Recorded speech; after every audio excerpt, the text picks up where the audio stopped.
Sir నమస్కారం sir. నమస్తే అండి. సార్ సినిమాల్లో హైందవ ధర్మం పైన దాడి జరుగుతుంది. సినిమాల్లో చరిత్రను వక్రీకరించి చూపిస్తున్నారు అని జెప్పేసి, చరిత్రమైన పురాణాలని కూడా వక్రీకరించి చూపిస్తున్నారని జెప్పేసి ప్రముఖ లిరిసిస్ట్ అనంత్ శ్రీరామ్ గారైతే ఆవేదన వ్యక్తం చేశారు.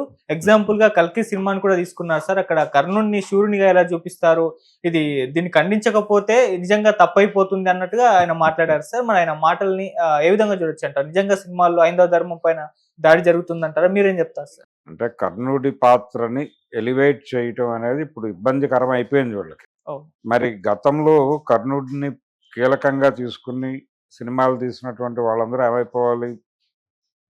బిఆర్ పంతులు గారు 'కర్ణ' అనేటువంటి సినిమా తీశాడు.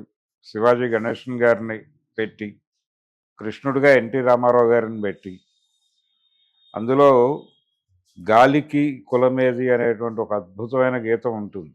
అంటే కుల వివక్ష అనే దానికి భారత సమాజంలో కుల వివక్ష గురించి మాట్లాడాలంటే కర్ణుడి కథలోకి వెళ్ళటం అనేది ఒక ఆనవాయితీగా మారింది.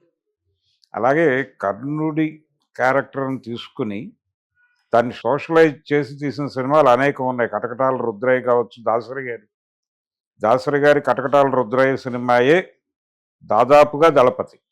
Okay.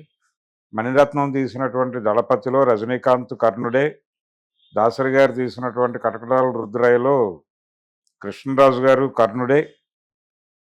As it ఈజ్గా away shorts కనిపిస్తాయి 'దళపతిలో'.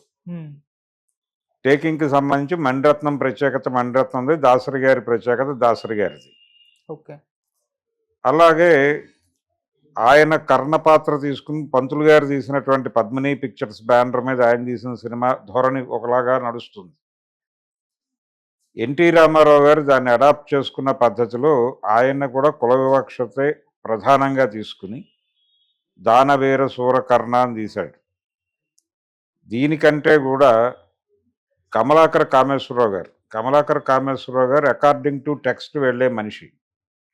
రామారావు గారు డీవియేట్ అయ్యాడు. రామారావు గారు పురాణాలని తనకు అర్థమైన పద్ధతిలో సినిమా తీసేవాడు. అందుకని కథ ఆయన పేరే వేసుకునేవాడు. కమలాకర కామేశ్వరరావు గారు అలా చేసేవాడు కదా, ఇది బలానా పురాణం నుంచి తీసుకున్న కథ అని టైటిల్స్లో వేసేవాడు తప్ప కథ అని ఎవరినో క్లెయిమ్ చేసేవాడు కాదు. అంతగా ఆయన కొంత పౌరాణిక భక్తి ప్రపత్తులతోనే సినిమాలు తీశాడు ఆయన. ఆయన కూడా 'కురుక్షేత్రం' సినిమాలో కర్ణుడి పాత్రను చాలా ఉదాత్తంగా చిత్రీకరించాడు. కృష్ణంరాజుకి చాలా పేరు తీసుకొచ్చిన సినిమా అది. పౌరాణిక కర్ణుడు ఆయనే, సోషల్ కర్ణుడు ఆయనే అన్నారు. ఏది 'కటకటాల రుద్రయ్య' సినిమా హిట్ అయిన రోజున. ఓకే. కాబట్టి కర్ణుడి పాత్రకి ఆ వాల్యూ ఉంది. అంటే వీళ్ళు ఇప్పుడు మాట్లాడుతున్నటువంటి మన అనంత శ్రీరామ్ మాట్లాడినటువంటి హైందవ ధర్మం అంటే కుల వివక్ష ఉన్న ధర్మమే. హిందూ ధర్మం అంటే కులమే. కులం ఈజ్ హిందూ ధర్మం అనుకుంటే కుల వివక్ష అనేది ఖచ్చితంగా హిందూ ధర్మమే. నిచ్చెన మెట్ల వ్యవస్థ అంటారు దీన్ని. నిచ్చెన మెట్ల అంటే ఒక కులం మీద ఒక కులాన్ని నిలబెట్టడం. ప్రతి కులం కూడా ఇంకో కులంతో తొక్కించుకుంటూ ఇంకో కులాన్ని తొక్కేస్తూ ఉంటుంది. ఒకే టైంలో వీళ్ళు బాధితులు, పీడకులు కూడా. ఓకే. ఇది స్ట్రక్చర్. ఈ స్ట్రక్చర్లో ఒకరితో ఒకరు కలహించుకుంటూ ఉంటారు. కాబట్టి సొసైటీ నడిచిపోతుంది. ఆయన కృష్ణుడు ఏం చెప్తాడు? ధర్మం అని చెప్తాడు. అంటే ఎంత గొప్పదైనా సరే పరాయి ధర్మం కాదు, మన ధర్మమే మనం అనుష్ఠించాలని చెప్తాడు. అంటే ఆయన ఉద్దేశం ఏమిటి? ఏ ధర్మం? అలాగే రాముడు తన జీవితం మొత్తం చెప్పి రామాయణం మొత్తంలో ఆయన చెప్పింది ధర్మాన్ని పాటించమనే. ఏ ధర్మం అనేది ప్రశ్న. ఏ ధర్మం మేరకూడదు అనేది రామాయణం ద్వారా ప్రపంచానికి చెప్పాడు ఆయన, వాల్మీకి గారు. అంటే రాముడు రామాయణంలో ఎక్కడా కూడా సొంత నిర్ణయం తీసుకోడు, అకార్డింగ్ టు టెక్స్ట్ వెళ్తాడు. ఇలాగే ప్రతి ఒక్కడు అకార్డింగ్ టు టెక్స్ట్ వెళ్ళాలనేది చెప్పడం కోసం రాముడు క్యారెక్టర్ ఉంది. తన భార్య గురించి ఎవరో ఏదో మాట్లాడారు అనగానే ఆయన నిర్ణయం తీసుకోడు, తన భార్యతో సంప్రదించడు. వెంటనే మంత్రిమండలిని సమావేశపరిచి నా దగ్గరికి ఒక వేగి వచ్చి ఇలా చెప్పాడు, ఇప్పుడు నేనేం చేయాలి, ఒక రాజుగా నేను ఎలా రియాక్ట్ కావాలని ఉందో వెరిఫై చేసి చెప్పండి నాకు అంటాడు. అంటే ఆవిడని పంపించేయటమే మీరు చేయవలసిన పని అని చెప్తారు. అది చెప్పి పంపించాలా చెప్పకుండా పంపించాలా అని అడుగుతాడు ఈయన. అడిగితే చెప్పాల్సిన అవసరం లేదు అంటారు వాళ్ళు. చెప్పడు. లక్ష్మణుడు వెళ్ళి తీసుకెళ్ళి అడవుల్లో వదిలేసి వస్తాడు. ఆవిడకి వదిలేసినప్పుడు చెప్తారు తప్ప తీసుకెళ్ళేటప్పుడు చెప్పరు. ఇది ఈ ధర్మానికి కొంచెం ఈ ధర్మం మీద కామెంట్ చేయటం అనేది వీళ్ళు తట్టుకునే పరిస్థితిలో లేరు. ఈ అణిచివేత సమాజం, ఈ కుల సమాజంలో అణిచివేత ఉంటుంది. ఈ అణిచివేత భారం అంతా కూడా కింది కులాల మీద పడుతుంది. వాళ్ళని పీల్చుకుని బతికేస్తూ ఉంటారు వీళ్ళు. ఈ స్ట్రక్చర్ని ఎవరైనా కామెంట్ చేస్తే వాళ్ళకు ఒళ్ళు మండిపోతుంది. అందుకని ఈ స్ట్రక్చర్ మీద కామెంట్ చేయడానికి వీళ్ళకి పురాణాల్లో ఆయుధాలుగా ఉపయోగపడుతున్న పాత్రలు కొన్ని ఉన్నాయి. ఆ పాత్రల్ని ఎలివేట్ చేస్తూ ఎవరైనా సినిమా తీస్తే వీళ్ళు దాడి చేస్తారు. రావణ పాత్రని ఎలివేట్ చేసి తీస్తున్నా దాడి జరుగుతుంది. అలాగే భారతానికి సంబంధించి దుర్యోధనుడు పాత్ర ఎలివేట్ చేస్తే ప్రమాదం ఏం లేదు, వారు మనవారే. కానీ కర్ణుడు అలా కాదు. కర్ణుడి పాత్ర సూతుడిగా బతుకుతాడు. అతను ఇక్కడ నుంచి వెళ్ళినవాడు అయినప్పటికీ ఆయన అంటే కుంతి గర్భాన జన్మించినప్పటికీ ఆయన పెరిగింది అక్కడ. దాన్నే ఆయన క్లెయిమ్ చేసుకున్నాడు చివరి వరకు. నేను సూతుడినే అని చెప్పుకున్నాడు బలంగా. చెప్పుకోవడం మాత్రమే కాదు, ఆ క్యారెక్టర్ని రకరకాలుగా ఉపయోగించారు. ఇది తప్పేం కాదు. పురాణాన్ని పురాణంగా చెప్పడానికి మనమెవరం, పురాణం ఆల్రెడీ ఉంది కదా.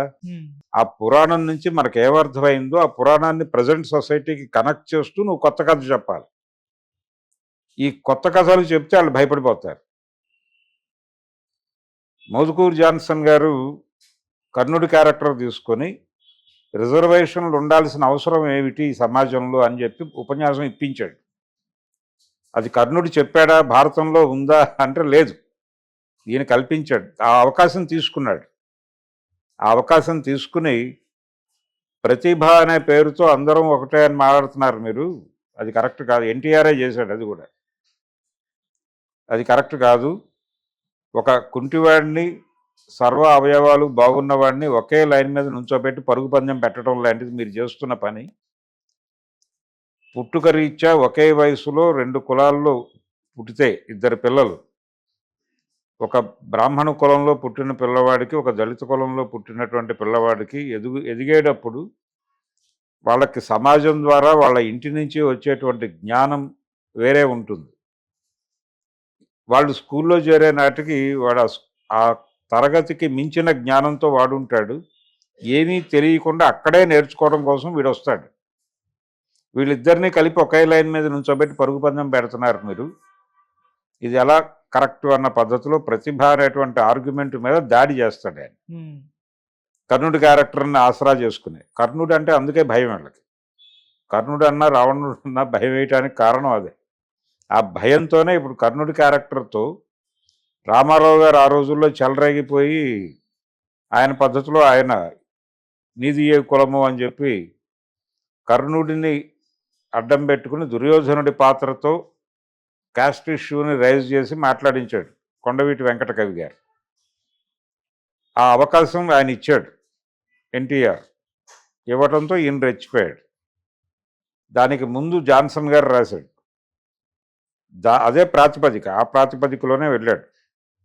బిఆర్ పంతులు గారి కర్ణలో గాలికి కులమేది, నీటికి కులమేది, మనుషుల్లో ఈ కులం పెట్టి చావగొడుతున్నారు అనేది పాట. అది సుశీల్ గారు పాడారు. ఇలాంటి పాటలు ఇలాంటి డైలాగులు పెట్టే ఛాన్స్ ఉంటుంది కర్ణుడు అనగానే. అది భయం వీళ్ళకి. మళ్ళీ దానవేర సూరకర్ణ లాంటి సినిమా తీసేస్తాడేమో అశ్విని దత్తు అనేది భయం. నాగశ్విన్ అలాంటి సినిమాలు తీసేస్తే ఏమిటి పరిస్థితి, సనాతన ధర్మం ఏమైపోవాలి అనేది భయం. అందుకని ఆయన ఆ భయాన్ని వెళ్ళగక్కాడు. ఎక్కడ వెళ్ళగక్కాడు? హిందూ ధర్మ పరిరక్షణ ఏదో సంథింగ్ ఒక సమావేశం ఏదో పెడితే ఈయన వెళ్ళి తనలో ఉన్నటువంటి హిందువుని అక్కడ తీసి ఆవిష్కరించి తన ఆవేదనను వ్యక్తం చేసి, తన ఇండస్ట్రీ మనిషి, పైగా ఆయనతో పాటలు రాయించినట్టు లేదు వాళ్ళు కల్కిలో. దత్తు గారి బ్యానర్లో ఈయన ఏదైనా సినిమాలో రాశాడేమో నాకైతే ఐడియా లేదు, కానీ కల్కికి ఈయన రాసినట్టు లేదు.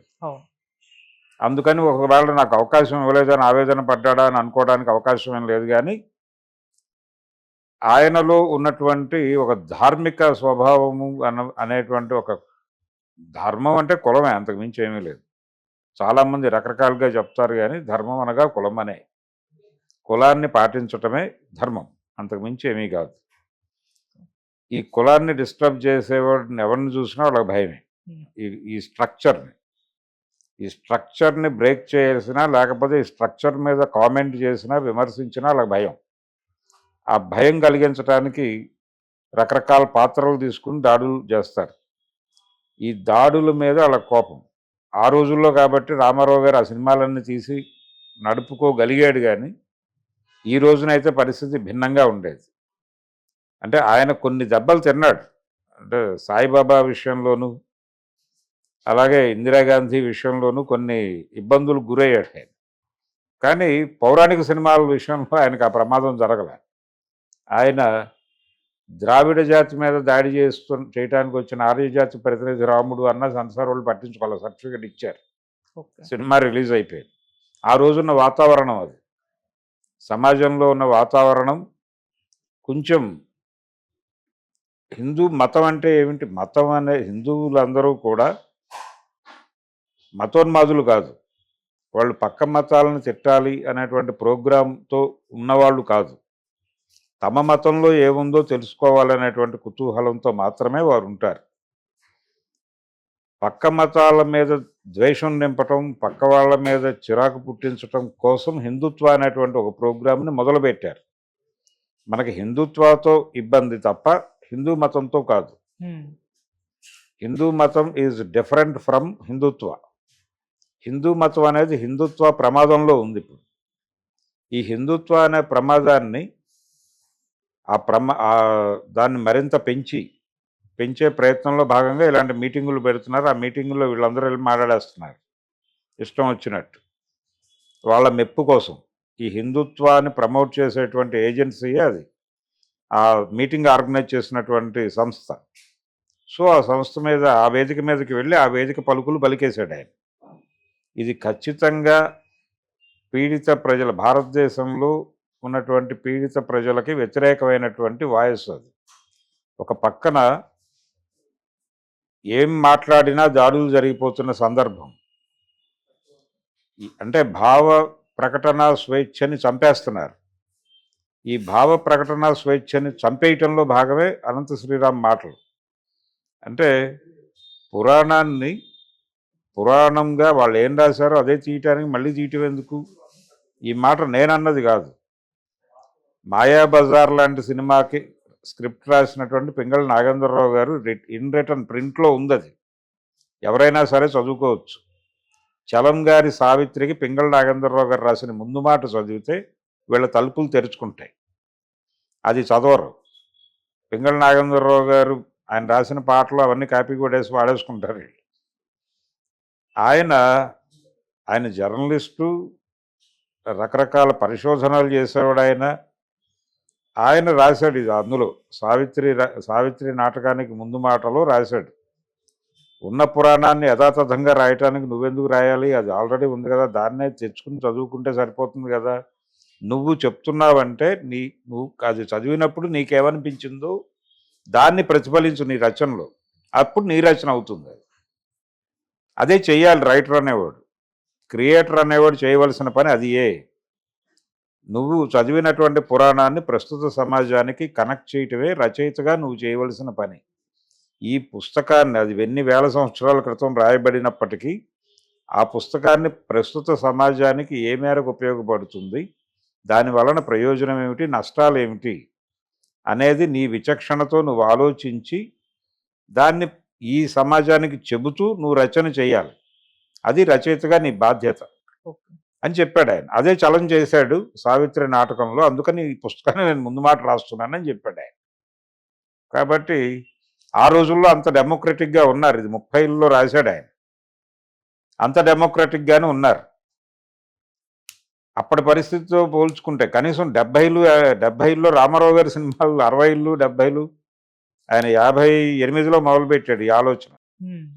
58 నుంచి ఆయన ఇండస్ట్రీ నుంచి నిష్క్రమించడానికి 82 వరకు ఆయనకు కూడా ఎప్పుడూ ఇబ్బందులు ఎదురు కాలేదు.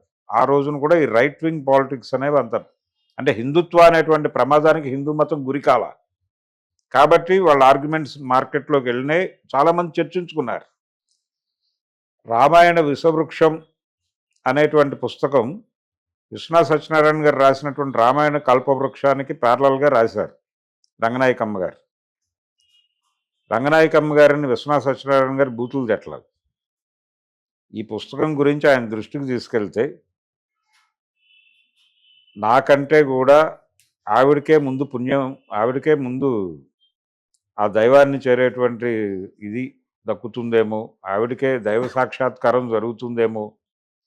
ఆవిడ పలుసార్లు రామనామం జపించారు అందులో, కాబట్టి ఆవిడే దేవుడికి దగ్గరగా ఉంటుంది, నేను కాదు అని చెప్పాడు ఆయన. అది కదా డెమోక్రటిక్గా ఉండటం. దాని మీద చర్చించండి అన్నాడు ఆయన. ఆ పుస్తకం మీద చర్చించండి, నా పుస్తకం మీద కూడా చర్చించండి. నేను ఆవిడని ద్వేషించడం లేదు. ఆవిడ అభిప్రాయాన్ని ఆవిడ పుస్తకంలో ఆవిడ చెప్పారు, నేను నా అభిప్రాయాన్ని నా పుస్తకంలో చెప్పాను. ఈ రెండూ చదివి ఎటు వెళ్ళాలి అనేది నిర్ణయించుకోవాల్సిన బాధ్యత పాఠకులది. ఇలాగే ఆలోచించాలని నేను చెప్పకూడదు, ఆవిడే చెప్పకూడదు అని చెప్పాడు ఆయన. ఆ ఇంటర్వ్యూ ప్రింటెడ్ ఉంది ఇప్పటికీ. వీళ్ళు ఈ అనంత శ్రీరామ్ లాంటి వాళ్ళు కొంచెం కళ్ళజోళ్ళు పెట్టుకుని చదువుకుంటే బెటర్. Okay sir. ఇలా మాట్లాడలేదు ఆయన. సనాతన ధర్మం విఘాతం కలిగించేసింది రంగనాయకమ్మని ఆయన గుండెలు బాదుకుని ఏడవలేదు.